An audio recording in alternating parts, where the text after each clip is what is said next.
Hello, everyone. Thanks for joining us. I can see a few people just starting to trickle into the conversation. If you guys don't know me by now, my name is Luke Hopping, and I am with Micromobility Industries, which is a podcast, blog, newsletter, event series, kind of revolving around the future of urban mobility by lightweight electric vehicles. Typically, what we cover is more about using small vehicles to move people. This is a panel that's about using small vehicles to move goods and the potential of small vehicles to move goods short distances in cities for the last mile or last block of delivery.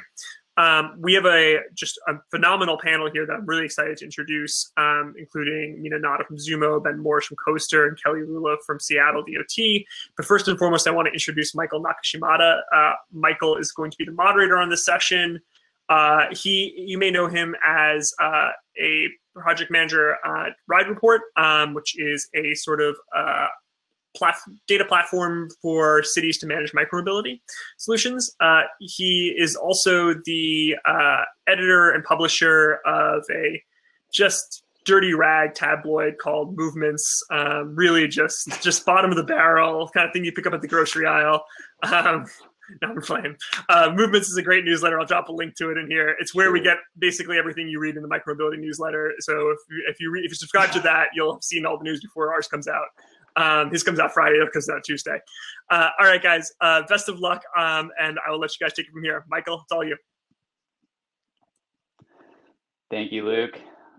I have to begin by saying Herbivore is probably the best conference name I've ever heard. And I'm genuinely sad that I've not received any conference swag this year, because I would totally rock a Herbivore shirt or sticker. So maybe a hint for next year.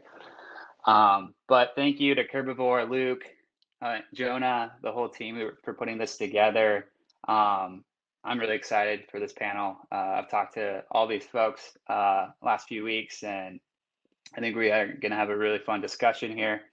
And then welcome to the audience here. As you trickle in, I invite you to participate in the chat box over here on your screen. Ask questions, clarifications. I'll be monitoring that during the panel.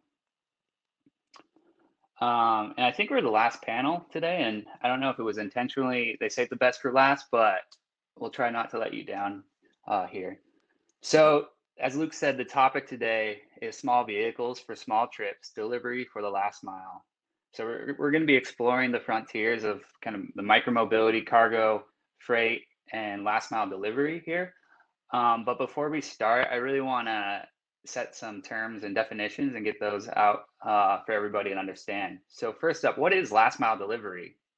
So in the product's journey from the warehouse shelf, fulfillment center, or a restaurant to the customer's doorstep, the last mile of delivery is the final step of the process, the point at which the package finally arrives at the customer's door. But last mile deliveries are the most expensive and time-consuming part of the shipping process. Some estimates make last mile delivery around 53% of the overall shipping cost of an item. It's pretty expensive. And then secondly, when we say micromobility, what does that mean? Oftentimes people say, is that just scooters and bikes? But I generally use the term coined by analyst Horace Dedu.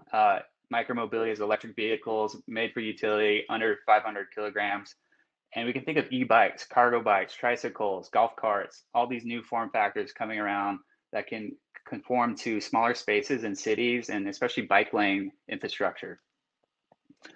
But we're not here to listen to me. The folks at Herbivore have assembled a great panel of experts from cities, companies, working at the intersection of this space. So without further ado, I will go ahead and introduce our panel members today. First up, I would like to welcome Ben Morris. Hey, Ben. Yeah. Ben is the CEO and founder of Coaster Cycles, Coaster Outdoor, and CC Face Shields. He's a veteran of the micromobility space and started long before the term micromobility was even coined. Coaster Cycles develops innovative, eco-friendly transportation solutions for passengers, last mile, and cargo needs. Coaster Cycle vehicles are used by companies and brands like Walmart, Starbucks, UPS, DoorDash, and many more. His second company, Coaster Outdoor, focuses on pedicab-based marketing solutions and he started both companies in 2004. And a fun fact about Ben is he originally started as a pedicab driver. This year, in the light of the need for personal protective equipment during the pandemic, Ben also started another company called CC Face Shields. Ben is based in the Bay Area, and I believe he's calling from the Coaster Cycle factory in Missoula, Montana today. Ben, I want to start with an icebreaker real quick. What is the coolest thing you're working on right now? Oh man, the coolest thing I'm working on right now, I can't share right now. Second coolest. The second coolest thing we're working on right now. I would say an integration of a Bosch eDrive system into the three-wheel bike space is pretty innovative and pretty cool right now. And I just had an opportunity to test drive that over the course of the last couple of days, and it's been super awesome and really wonderful to see how that plays on a three-wheel solution. So thanks for having me, and glad to be a part of this panel. Yeah, look forward to hearing more. All right, second up, Kelly Rula. Can you say hi, Kelly? Yay, Kelly. Kelly is currently the new mobility lead at Seattle Department of Transportation, or also known as SDOT, where she sits at the intersection between new mobility service, urban freight, and technology to help test and develop policy for the future of transportation in Seattle. Kelly previously worked at Amazon Prime Now, the ultra-fast 1 to 2 hour delivery service, leading U.S. expansion and delivery optimization product efforts. Before that, Kelly was an environmental consultant at the Seattle-based Cascade Consulting Group and advised public and private sector clients on waste and energy efficiency behavior change programs. Kelly's joining us today from the Bay Area. And Kelly, same question to you. What is the coolest thing you're working on these days? Ooh, well, if you've seen me talk before, you know my two passions are data and freight. So I have two new projects. One is on data and one is on freight. The freight one is one I'm very excited about. We're working with the Urban Freight Lab at the University of Washington. If folks are familiar with Seattle, we have a major bridge outage that happened literally the week of the COVID lockdown.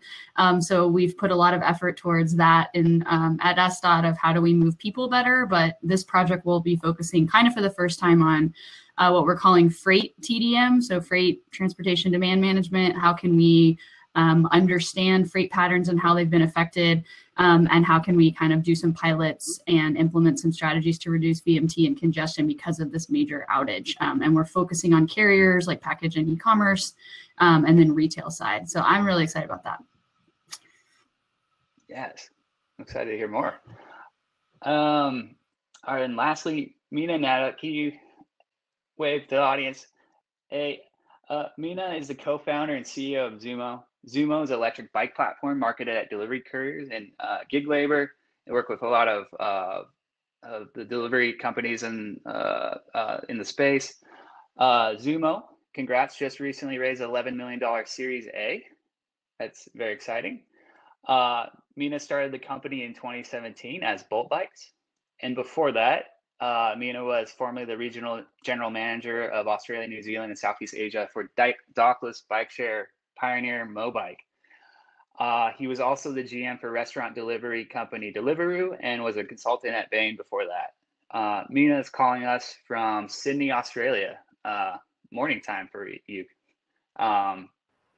Mina, what is the coolest thing you're working on these days in Australia? I think one of the really cool things that I'm excited about is improving the financing of micromobility vehicles and the ability for customers to take them on. We are a subscription platform, and when people aren't subscribing, 40% of them are financing the vehicles through us.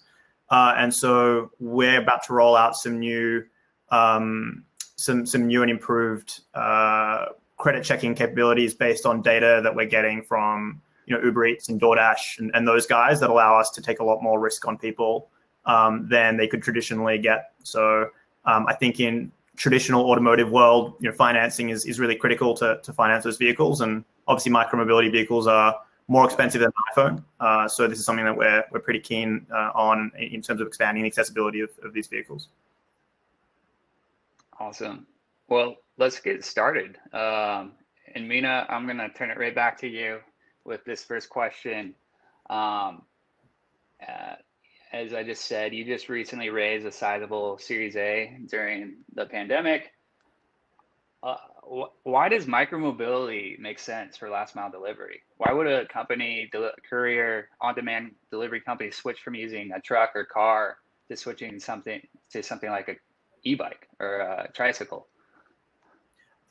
Fundamentally, it's quicker and cheaper. And I think, you know, as much as, and I think the cherry on top is that it happens to be good for the environment. So that's really what's driving the smartest players in this space, is that they've done the math and run the trials and seen that their logistics operations are more efficient and therefore better for the customer. And there's obviously an ESG component. Some kind of companies are just looking at it from a, hey, my boss told me I have to turn 10 of my routes green by the end of the year, so I'm just going to, you know, buy an electric something and put it on my route. And you know, those aren't the people that we love to work with necessarily, but you know, I think the ones that are really pushing it are the ones that have like taken a data-driven approach and seen that, you know, for instance, you're doing envelope and parcel delivery in the financial district of you know, of Manhattan, or just all of Manhattan.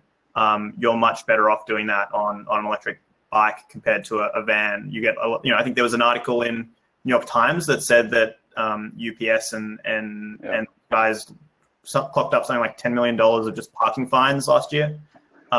So just to get rid of the fines, let alone the cost differential between the vehicles, plus the increased speed of movement, plus the accessibility from a driver's perspective. You don't need a driver's license, you don't need registration, you don't need insurance. So it's actually a lot easier to onboard labor for these vehicles as well. So there's a whole host of reasons why this is like not some left of field politically driven thing. This is actually the best thing economically for these companies, and that's why it's really going to be a tidal wave that we see over the next few years. A follow up: what are there really managers telling people to turn routes green? Is like, what kind of companies are doing that? Is it the big, some of the massive logistics freight provider? Or? Yeah. So you know, we're dealing with a company in Australia, one of the big global you know, logistics companies, and they just have to turn a number of their routes green by the end of the year. Yeah. So the elephant in the room for me is like, you talk about Manhattan or, you know, Sydney or some of these big cities, but what about like Kansas City or Portland, Denver, or these smaller, medium, you know, large cities, but not American cities aren't dense. Like does a UPS driver or the couriers really want to use e-bikes and other forms of micromobility in these markets? It seems like you have winter, you have weather. I'm driving a comfortable, you know, box truck around, and it just seems like there's some challenges in these other markets outside of, you know, the dense European markets and Manhattan. Yeah, I think that what we associate with light electric vehicles is going to change rapidly over the next 5-10 years. I think that covered cabins are going to become a requisite. I mean, if you're a unionized workforce that is comfortable driving in your you know, truck all day, you're not going to want to go out and pedal a bike no matter how fast it goes or whatnot. So there's like an actual end user solution. But I think what you're also getting, that needs to be solved or probably needs to be cracked. But I think the other point you're making is what about, you know, the distances? I mean, you know, Australia Post over here, Australia is, you know, one of the least dense countries in the world.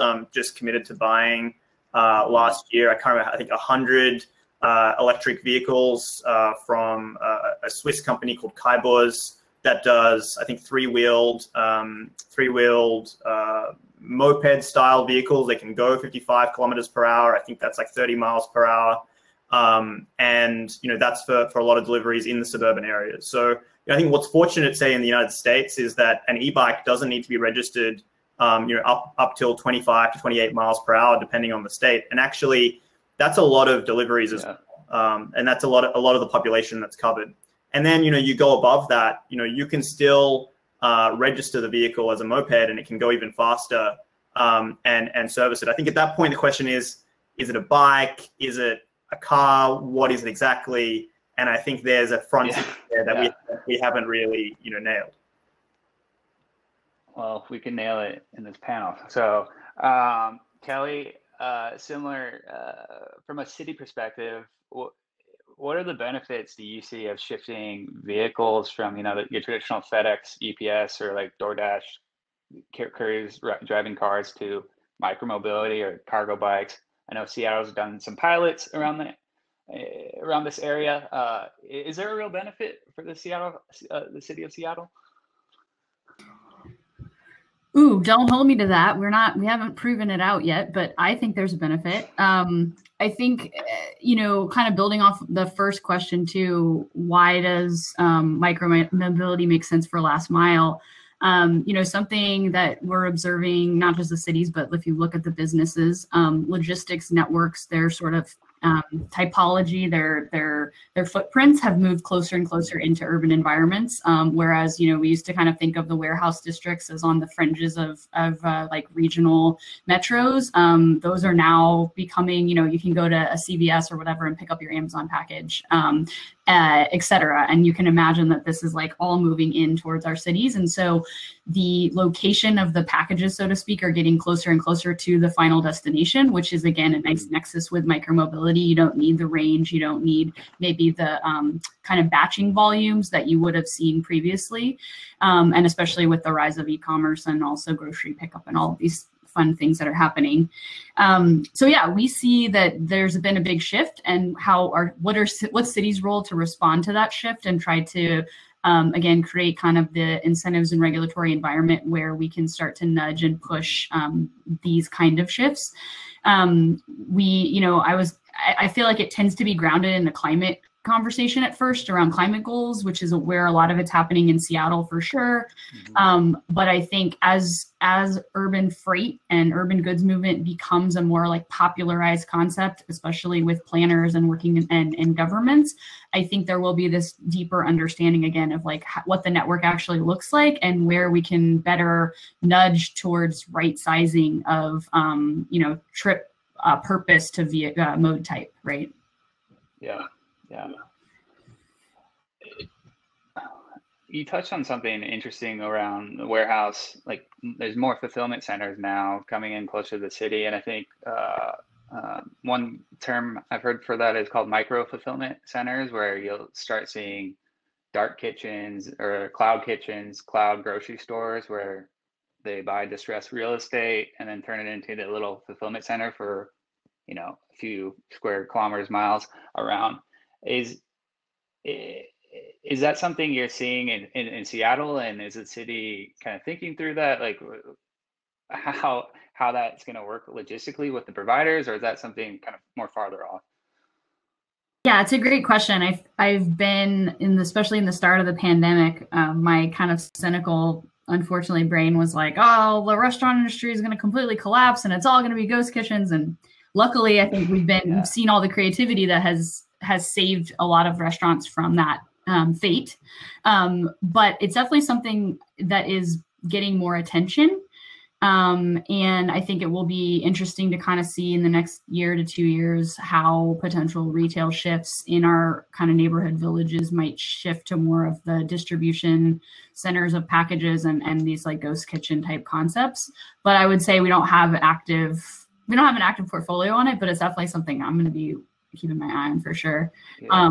And I will say, like, just the last comment on the network piece is like, when you think about the volumes, the increase in volumes and just the package space alone with e-commerce, the move towards this micro fulfillment is really about density. And, there's more packages going towards a given neighborhood. And so you really need some square footage to store and distribute that for these like localized routes. And so that's where, again, I think micromobility or sort of these newer modes, smaller modes, even neighborhood electric vehicles can really play an interesting role in right sizing that as they've moved so far into the urban centers. Yeah. On the topic of the pandemic, Ben, you work with a variety of businesses, brands all over the spectrum, from the giant companies like UPS, to individual brands like Starbucks. Like what has your business looked like the last few months, and how are things changing? Are more folks looking to use your product in the delivery space, or what's new for you in Coast Recycled? Yeah, I think, Michael, we talked a little bit about this sort of pre-pandemic where, we were focused across a variety of different sectors and industries. And, one thing we saw with COVID, and Kelly, you just alluded to it, is the need for last mile and just parcel delivery has been exacerbated by COVID. And it's not only from parcel, it's grocery, it's food, it's all these new items that we're obviously being delivered and growing, but like just gone like through the roof now. And so as we think about, Coaster and kind of the future of what we want to focus on, we think and we believe, and we have actually for a number of years, I would just say we're more bullish on this now, that the last mile delivery front and how we develop and how we engineer vehicle formats specifically catered to the last mile delivery front is really where the biggest opportunity for us exists, and not only domestically but internationally as well. So as we're here meeting with the team in Montana, we're looking at different form factors and different technology that we can start integrating into our vehicles that really delivers a full service and a full suite of package and offerings to our clients as they look to sort of evolve their businesses, become more cost effective and faster in which they can deliver products for the last mile. Yeah, and a follow up like to that, and it's similar to the earlier theme I touched on. How do you think about this, like cities outside of New York? Let's go with an example. There's Portland did a pilot with UPS for a cargo bike, and it's this 4-wheel cargo bike with a space for the rider. It often feels to me like it's mostly marketing, or just to show, hey, look, we're experimenting with new modes, and I've only seen it on the streets of Portland once. Like, is that something you think companies are actually serious about in your perspective? Yeah, so I mean, I would say with some firsthand knowledge from a variety of different carriers, New York still remains the epicenter of like trying and proving out the model for a variety of different form factors, and that still holds true, and that will continue to hold true. I can say that there are a number of cities beyond New York City in which these carriers are looking at for these different form factors, and one specific company which I can't mention by name right now, but a big player in the last mile delivery space is trying new form factors, has intentions of rolling this out in a number of different cities in 2021. And there is a little bit of meddling, I think, in terms of like what some of the companies have done previously in terms of like some PR and some optics. But I think that that's going to change, and that's going to change significantly in the next 12 to 24 months. I also believe that one of the biggest challenges for the carriers still remains freight consolidation and cross-docking, and what that process actually looks like within an urban city center. And there's some companies right now who have figured that out, and others that are still trying to figure that out. And that to me is sort of the biggest obstacle in terms of a larger implementation in cities like New York, but cities all across the country. And I feel pretty confident that we're going to see a big change in that starting as soon as Q1 of next year. Yeah. Thanks, Ben.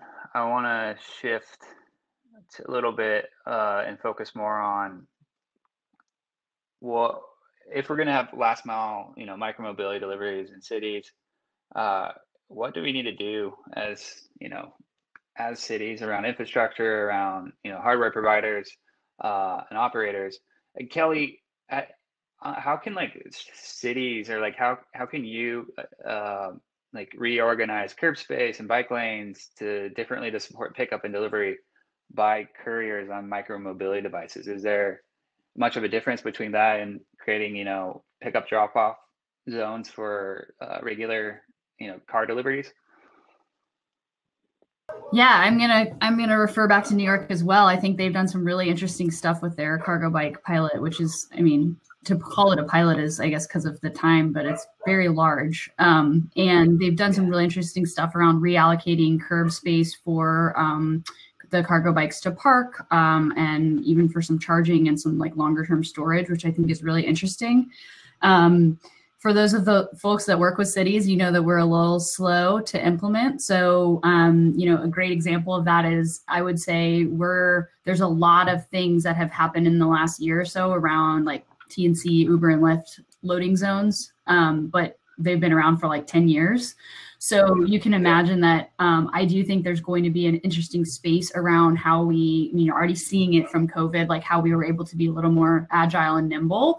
And so I'd like to see that continue. But I think the reality is not that many cities have done specific allocations certainly around delivery to begin with, but then the micromobility space for delivery.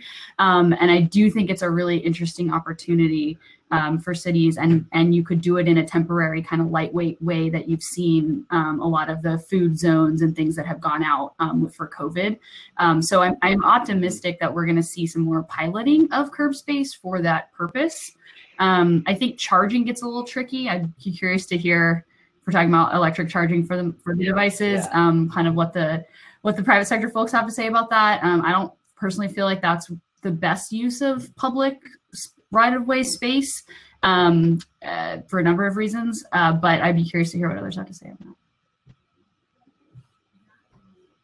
that.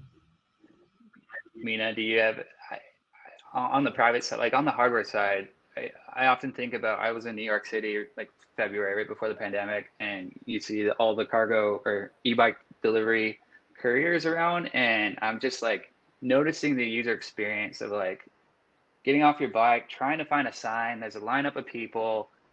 You have to put a chain around the sign. It just seems really clunky right now in these early days. How do you thinking about, like, do you work with cities? Do you think about improvements you can make on the hardware side, or things like infrastructure for charging, like Kelly just pointed out? Yeah, I think bikes today, I don't know, where mobile phones were before the iPhone. So there's it's crazy that bikes don't have keys, right? Like there was a huge protest with like 500 couriers in New York last week, protesting against like the state of bike thefts and demanding the police do something about it.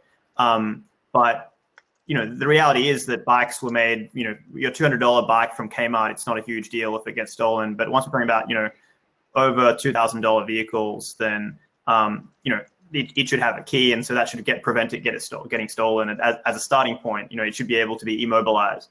So I think there's a lot of work that'll be done. And I think we don't necessarily need to solve around the vehicles today for where we go in the future. Is it going to be critical to have bike racks? Look, it depends how heavy the vehicle is going to be.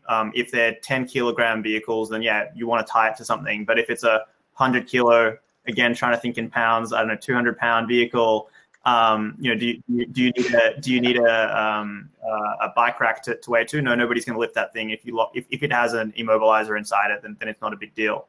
As far as like what the cities can do, we know that infrastructure is the key thing in terms of promoting the use of these vehicles, and then clear regulation. So up until the COVID pandemic, New York had it was illegal to have a bike with a throttle or anything that went over, I think, 18 miles per hour. And so that has really made the lives of couriers better and improved the last mile logistics. Actually, to the extent that in the US, bikes can go up to 28 miles per hour and have a throttle. It's actually one of the most liberal sort of and deregulated environments for e-bikes. So you compare that to Europe and other parts of the world.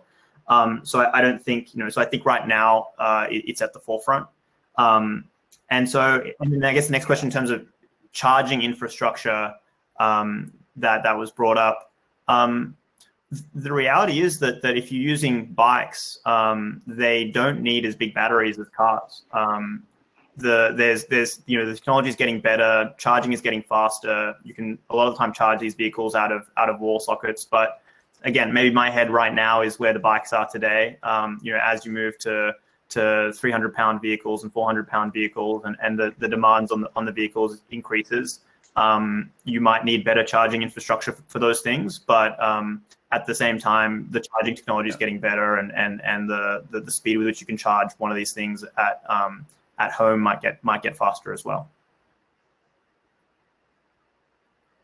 Ben might know more, given a lot of his experience has been with like very heavy vehicles. Yeah, thanks. Yeah, you got to go to coastercycles.com and see some of the photos of what Ben's built. Yeah, do you want me to? I don't. I mean, I can just. I was literally just test riding a bike fully loaded, weighed 1,000 pounds. So we're accustomed to moving really heavy volume. Speed never becomes an issue for us. Our customer wants 12-mile-per-hour max. We were just looking at turn rate, speeds at 6 miles per hour, taking turns, and what are the implications there. And so we move slow and we're big, and being sort of a B2B supplier, like our customers generally are the ones who are handling the charging infrastructure, and they're doing that internally. And so it's imperative for us to go and be able to get a battery solution that's safe, and in this case, working towards products that are UL listed, a complete system is UL listed, and being able to provide the safest environment possible. And when we think bike lanes and city infrastructure, we often operate like the vehicle. So we operate in bike lanes. We don't operate in bike lanes. Sometimes we're parking, outside of loading zones and in between parallel parked cars. And we're okay with that, and that's evolving. But I think, it's exciting for us to see, at least from the city perspective, you're starting to see cities openly and publicly acknowledge they want to look at cargo bike solutions for moving freight in their cities. And I think that's actually one of the greatest advancements we've seen on the public side right now, is that cities are saying that vocally, and obviously we're seeing interest from the private sector. So there's just a matter of time until that comes together and we start seeing more vehicles on the road. Yeah. What are the best goods to move with bikes from a business perspective? Like, is it just hot food, groceries, Amazon deliveries? What's the most common use case you're seeing right now? I mean, so for our format, once you go 3 wheels, right, you sort of change the mode in which you operate in. So like, Mina's got a perfect mode for moving like a single order, and what we use, we're very accustomed to moving very large volumes. So we often are given metrics or are given, size range by cubic foot and capacity, and how much weight can that carry. And so we gravitate generally more towards the cargo and parcel side. I think that's got the greatest opportunity. I think that's the sector that's the least served right now. But I also think there's a real application for grocery as well, especially as we see more and more people becoming more confident and ordering groceries online, having them delivered. And then pre-COVID environment, we in the food space, we were focused more on catering, and so orders that are a little bit bigger than what you would traditionally carry in a backpack or on a 2-wheeled bike. And we're running a great program for DoorDash in New York City, and in a pre-COVID environment, and that's generally where we see right now, and sort of how I rank it is, I see cargo and parcel, then grocery, then food, in terms of like where I see our growth potential and how we sort of interact with that community. Okay. Mina, how about for you? Are you fully focused on just food delivery? I think that segmentation. Is that the best use case for that segmentation makes sense in terms of food, grocery, and parcel. They're kind of the 3 segments that we look at as far as moving goods on e-bikes. I think that in the same way, if you look on the road, there is like a huge variety of vehicles that are commercial vehicles for moving things around. You have the 150, 250, 350, 450, small vans, big vans, small trucks, big trucks. And I think you're going to see that the commercial space is going to have a variety of form factors to deal with the different use cases.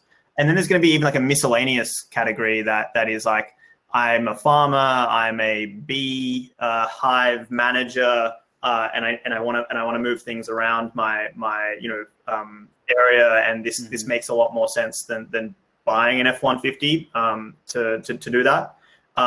So I think that you're going to see an explosion in the form factors to serve the different segments. And in terms of will there be an F-150? There definitely will be. That is becomes a baseline vehicle for commercial use. And I don't think it's on the ground yet. We're using e-bikes plus trailers. You're seeing trikes. Will it be an uncovered trike versus a covered trike in terms of the cabin? What about four-wheelers? There's a lot of companies that are officially bikes that are doing with four wheels. So they have the pedals there to make sure they qualify. So I think it's going to be affected by regulation, and I think it'll be affected by ultimately you're going to have different vehicles in different countries because that's affected by regulation. Also, moving these bikes around is really heavy, so you're also going to have local manufacturing most likely, and that's very similar to the automotive world where you have regional champions, Ford and GM in the US, and Toyota and Hyundai in Asia, and the German companies in Europe. So I think that you'll see those OEMs increasingly focused on some areas, and the most successful ones able to distribute globally. Yeah. So it seems like right now with last mile delivery and micromobility that it's a little different than the B2C consumer micromobility companies, and there's not a real tension or not real conflict right now between cities and the private sector. It seems like more at the higher level at the vehicle regulations, like what is an e-bike? What can conform to the bike lane? Does that sound right to you all? How I'm thinking about that? And I mean, I think probably actually, Kelly, yeah, go for it. Oh. No, I just think, Mina, you've brought up a lot of great points. We did a research paper in Seattle about a year ago on all the, not even talking about delivery stuff, but just looking at the little Uni-wheels and the electric skateboards. And it's, that space kind of had a resurgence explosion, and it's so confusing what the regulations are. Basically, each device falls into a different category almost, and then things that don't fit in anywhere, like the Uni-wheel or something. And so I think the form factor, the governance of the form factors is really important, and how can government maybe create more of like a flexible umbrella type regulation so that there can be more experimentation while still being legal. And then the same thing with the infrastructure, like you kind of mentioned bike lanes, that's something we talked about with like the trikes are pretty big. You don't probably want them in a bike lane. Do you have slow lanes? Like, how do you start to reimagine the right-of-way space for, again, to allow for the experimentation to start with, and then kind of like a pathway to long-term sustainability. So yeah, there's a lot of fun things in this topic. Does Seattle have like any official way to allow for experimentation with different form factors right now, or is that still more research discovery mode? I mean, we've talked to other cities about it. I haven't seen I haven't seen an example, but I think it's something that we're thinking about, and how we haven't designed it yet, but it's something that cities are going to have to grapple with, because again, the form factors are going to be changing so fast. It's not going to make sense to pass through new code every year. So we're going to need to get a little creative and have some like blanket categories that things can fall under, which we already have a lot. PDDs, and then all the personal mobility stuff, and drones, and like, what are we going to do with it all? So, yeah, I think there's enough flexibility in the current regulation. The most successful companies are going to work within the current regulations, and it's going to lead. I think that's what's going to lead to the variety of form factors. Because, hey, if you need pedals on your bike in order to qualify as an e-bike, so that anybody with a driver's license, without a driver's license can ride it, then you're going to put pedals and a chain on your bike, even though it has a throttle and basically is a regular electric vehicle. I mean, that's what you're seeing a lot of happening. You know, what's happening right now. If it has pedals and a chain, then it has a lot of benefits that it wouldn't have if it was the other way around. In Europe right now, you can put like multiple motors, like a motor on each wheel, and it still qualifies as an e-bike. Whereas, you know, that won't fly over here in the US, and so, you know, you're not going to get the heavier form factors as easily because of that. So I think the most successful companies are going to pick a vehicle that suits the market and design for that, because I think the reality is that trying to change traffic and road rules and vehicle class definitions is you know, not a great business model. Yeah, it's a little hard.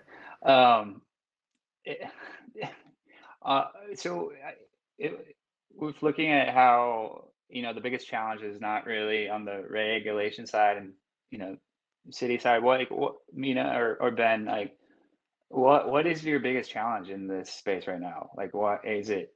Just supply chain, getting these vehicles out to customers, or what keeps you up at night when you're thinking about getting more couriers, more companies on using micromobility for last mile delivery? I mean, I would say the consolidation of freight still, speaking on the freight specifically, continues to be one of the biggest challenges and hurdles, you know, and like as mentioned earlier, we're seeing that, you know, it's getting closer and closer with these micro and nano distribution centers, and that's exciting to see. But I think there's solutions that are getting ready to be implemented that are going to show or exhibit a different manner in which you can consolidate freight in a fast manner, right? Because everything is about uptime now with these vehicles. And I think once that happens and once that's demonstrated, there's going to be other carriers that are going to follow suit. And you also have, there's challenges amongst like how carriers operate, right? Some of them have their own employees and have their unions they have to work through. Others use DSPs, or they use contractors who make their deliveries. And so how those vehicles are provided for those drivers and how those drivers are trained is something that like we constantly are trying to work through, and being able to provide something that sort of meets all those different demands. And there's no sort of benchmark how you develop, you know, a system for that. And I think that's just going to play out in time, right? And I think it's just going to take somebody to go out there and do it in scale, and the rest will sort of get on board and follow suit. Yeah, I hear it. Feels much like the shared micromobility space right now, where, I mean, we don't know what we're doing. Like we're experimenting, and you know, the hardware changes every 6 weeks. Like, and it's really challenging to figure out what the regulations of the cities are, what the operations model are. So I feel like it's similar dynamic in, you know, last mile delivery space.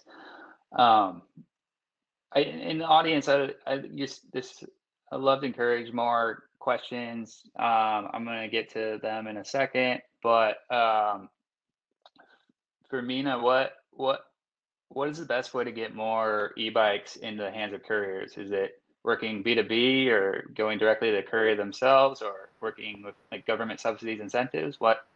How do we get this flywheel going? I mean, couriers is a broad term, so I think, you know, there. I think you know, what we're doing in the food delivery space, you know, what keeps me up at night is I just can't get enough bikes. So the supply chain for bikes is you know, insane right now. You've got the giants, like literally the giant and Trek and the traditional traditional bike companies just buying millions of pedals and, you know, basic parts like gear sets from Shimano that, you know, almost has a monopoly on those sorts of, you know, components are you know, you need to place massive orders and place them in advance to deal with that. So I think, you know, what we're doing on the food courier side is you know, really working for us. I think as far as the heavier duty vehicles on you know, grocery and you know, parcels, I think a mix of more attractive, you know, local regulatory environments in terms of, you know, what New York has done, for instance, allowing, you know, e-bikes to park in loading zones, for instance, mixed with, I think, greater awareness at the higher levels of these logistics companies that this is good for them. You know, give you an example. One of the big food delivery platforms, you know, we've been working with for 3 years, and only in the last 3 months has, you know, the directive come from above that they're seeing the lowest cost of delivery coming from their vehicles and e-bikes, and we've been telling them this for 3 years. So I think that, nice. And so now they're really keen to kind of switch on this vehicle mode. I think that, you know, the people that we work with day to day, you know, really get it. But, you know, I think until someone at a high level inside, you know, a UPS, FedEx, Amazon, you know, you name it, really says we're going to get behind this, that's going to be the trigger point for you know, mass adoption. And you're seeing this right now with bigger and bigger pilots being rolled out by these companies, and I think you're going to find the ones that have been behind are just going to, you know, read the newspaper and realize they should probably be doing it, but it's going to take a little while. Yeah, like the bottoms up approach, right? Cool. All right, I'm gonna ask one last question, and then I'll switch over to panel or audience questions.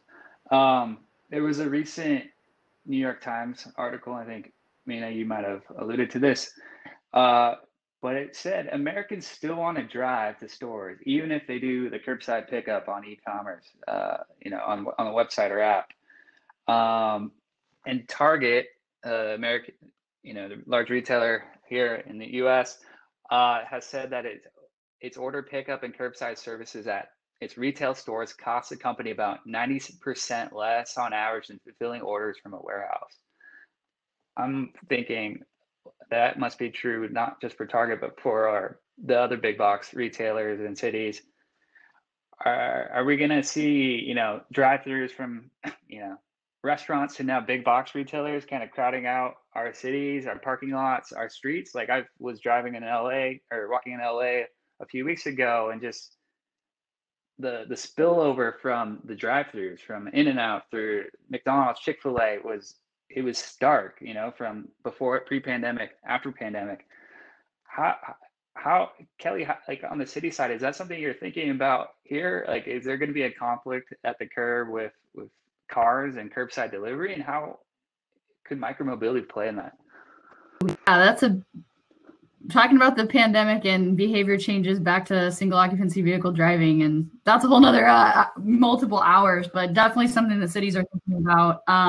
You know, even back from my time at Amazon, the fact that people still want to go and like touch their fruits and vegetables I think is going to be a longer term shift. Even with COVID and contactless and everything, we've seen those numbers have jumped exponentially, but people still want to risk it all to go to the grocery store and pick out their veggies. So I think those are like longer term shifts.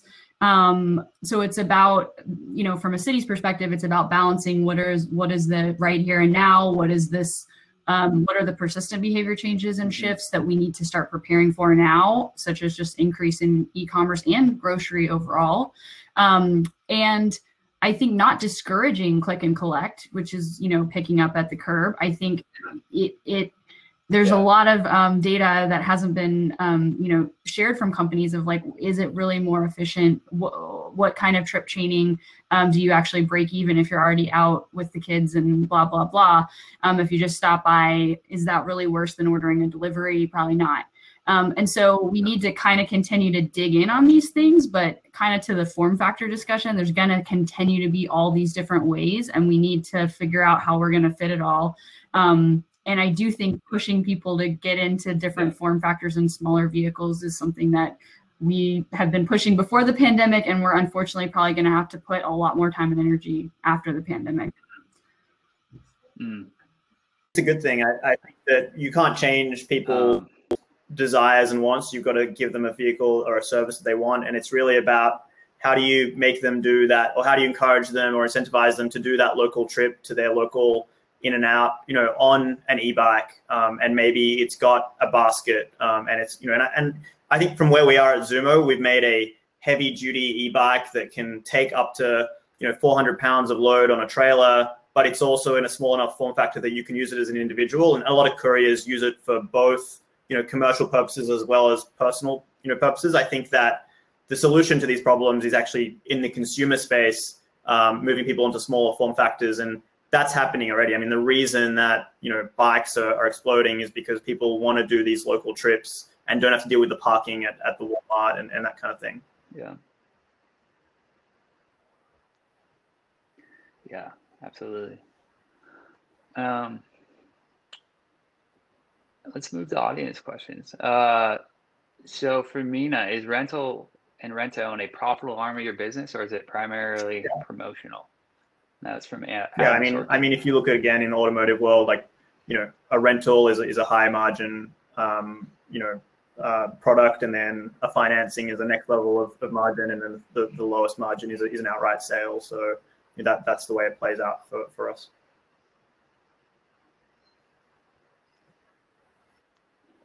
Nice. Another question for the panel. What do you think about a mobile hub and spoke type of fulfillment model? That is, a truck parks in the corner of a neighborhood and several scooters or bike handle the last mile. I mean, is that realistic? Happens in Europe. I mean, there's similar type models of that actively in Europe. It's been tested a little bit domestically, and it could be done. I mean, it could certainly be done. There's just, it's, the major carriers don't want to play together is often what it comes down to. So it's going to be on the onus of each carrier to do that independently. And I think there becomes certain inefficiencies that exist when you try to do that. But I do believe, I believe that can work in a more neighborhood environment. I also think that can work in a city center as well. And that's where some of the collaboration between the public and private sector starts coming into play. When you start looking at where, cities own a lot of real estate, and a lot of real estate that's not being used or maximized its full efficiency right now. And is there ways in which we can look at transforming some of that real estate to do some of these things, whether it's freight consolidation or EV charging or, a number of different items like that. I think I'm hopeful that in the future, we're going to see more and more of that type of collaboration between the cities and the carriers themselves. I've seen the exact model happening in Sydney, the city of Sydney, which covers a population of, I think, 3 million in the metro area. Put up a part of their parking lot that they own on the fringe of the central business district that's being used by a bunch of logistics companies purely for using light electric vehicles. So that's happening. But I think the innovation up front is going to be led by the logistics companies who need to map out their networks and how to do it efficiently. As vehicle solutions people, I think Ben and I are going to be there to support, but I think that the forefront of the thinking on that is by DHL and those guys. I was just going to add, we're two comments. One, our partnership with University of Washington's Urban Freight Lab. We are actually launching with Reef, who I think is talking later, a micro hub. So it's actually on private property. So I think it's an interesting space to see both public examples and private, and especially if you can kind of monetize your private real estate to experiment with the carriers. But we'll be launching that as a research project, which is really cool in downtown Seattle. And then the other example, I think I told Michael this before, but I'm originally from Dallas, and in the holiday peak season in my kind of semi-suburban neighborhood where my parents still live, basically UPS drops a trailer and they keep a golf cart, and then all the packages are delivered, and they basically create a little holiday micro hub, and this golf cart delivers the packages in the city of Dallas, but it's like a suburban vibe. So you can imagine that carriers are already experimenting with this. It's just about transitioning the mode in the vehicle. But where can we step in and provide more incentives for that or more space? I think there's a lot more opportunity there. Mm-hmm. Yeah. Harry Campbell, the rideshare guy, asked, what do you think about the form factor in between e-scooter, e-bike, and a car? Competitors or something you might expand to? Imagine a small covered electric vehicle that can take one ride-hail passenger or food or package grocery. I think both of you alluded a little bit to this. ShapeFlow, which is Yeah, vehicles Schaeffler, are which is gonna like be one of the changing. world's leading, I think, auto parts manufacturers, have made this like funky 4-wheel personal covered electric vehicle, and they've put heaps of money into it. And in San Francisco, I've seen a cool kind of 3-wheeled covered thing as well. These things are closer to like 10, 20 grand. I guess my question is like, why would you buy a thing without doors when you could buy a Toyota Corolla, or I don't know what a small vehicle. So I think it is, but I don't think anyone's like hit the nail on the head yet with what that form factor exactly is. Yeah, I would say too, like we've designed the different iterations of that. The challenge becomes the different use cases between the public and the cargo are very different, right? And they have very different demands and constraints. And so it's hard to create something that could be applicable in a cargo scenario that I would want to take my family in, and vice versa. And I actually believe there will be something like that in the not too distant future. But doing something like that in like scale is, I would say, more difficult right now. Yeah. Well, I'm happy to test any vehicle you all come up with, so just call me. Someone said virtual reality, fruit and vegetable touching. Seems like the next big idea. Might be. So last question for everyone. Like we talked a lot about, we focused mostly on the US this right now. I actually was on a call with New York City a couple of days ago, who was going to be on the panel. I asked, what city do you look to for inspiration? And he said, Seattle. So congrats, Kelly. But I'm curious, like, is there examples, place in the world that has really kind of started, you think are leaders in the last mile space and micromobility for cargo and freight beyond New York? I mean, Central and Eastern Europe is really where this is at. I mean, the population density is way higher. There's at least 10 different companies doing, quite, cool little OEMs that, have already pumped out 500, trike things in a short period of time. That link I just sent to the Bio-Hybrid is coming out of the German kind of company called Schaeffler that makes car parts. So I think that there's just tons of government incentives over there. The population density supports it. There's a advanced, vehicle industry over there. So I think, that's where I'm looking for a lot of inspiration. Sort of mimic that. I would say pick a city in Europe, right? I mean, one of the things we often talk about is like, this is not new. The way we're thinking is not new. And I do believe density exists in the United States right now where this model can work and scale.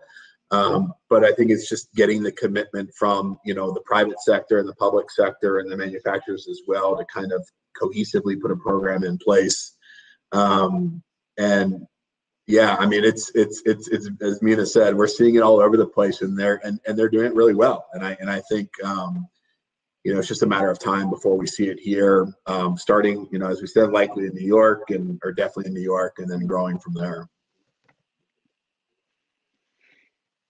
Fully support. I was at a workshop last week on zero emission freight with a bunch of European cities, and it's amazing what they're doing. Not just the incentives and some of the stuff, but the regulatory environment, low emission zones, and from my time at Amazon, knowing that Berlin had requirements around what your delivery fleets needed to look like. We're just way behind in terms of kind of the stick part. And I'm a big fan of the stick. It works. Hey guys, that was awesome. This was such a great panel. I want to make sure people know who tuned in late that this was being recorded, and we were going to make a recording available, so you'll have a chance to see it again and share it around. Thank you to Mina and Ben and Kelly for bringing together this really, I thought, insightful and well-balanced conversation. And thank you especially to Michal for being the intrepid leader here and guiding us through so many different topics. So thanks everyone for your time. We do have one more session. It's midway through right now. I will admit that for 10 seconds, I did pop over to it while this was happening. It is the conversation about ghost kitchens, which is kind of very central to the thesis of this event. So it's fitting that it's last. And it features Reef and Zool and a couple other companies and Matt Newberg, who is co-organizer. And I would really highly recommend, if you have 30 minutes, go check that out before we close for day 2. Thanks everyone for being here. And really fast, let's go around. How can everyone find you guys? Mina, let's start with you. Maybe LinkedIn, Mina Nada, MINA, easiest way to find me. Otherwise, ridezoomo.com. Terrific. Ben? Coastercycles.com and Ben Morris on LinkedIn. And Kelly. Oh, bye, Kelly. Some people just can't. Some people are just too modest to self-promote. Pure of heart. You're right. All right, Michael, where can people find you? It's at Michael Naka on Twitter or Movements newsletter. Cool. I think you can find Kelly on LinkedIn under her name. But thanks everyone for a great combo. Look forward to doing it again as soon as live in-person events can happen again. And take it easy until then. Bye, everyone.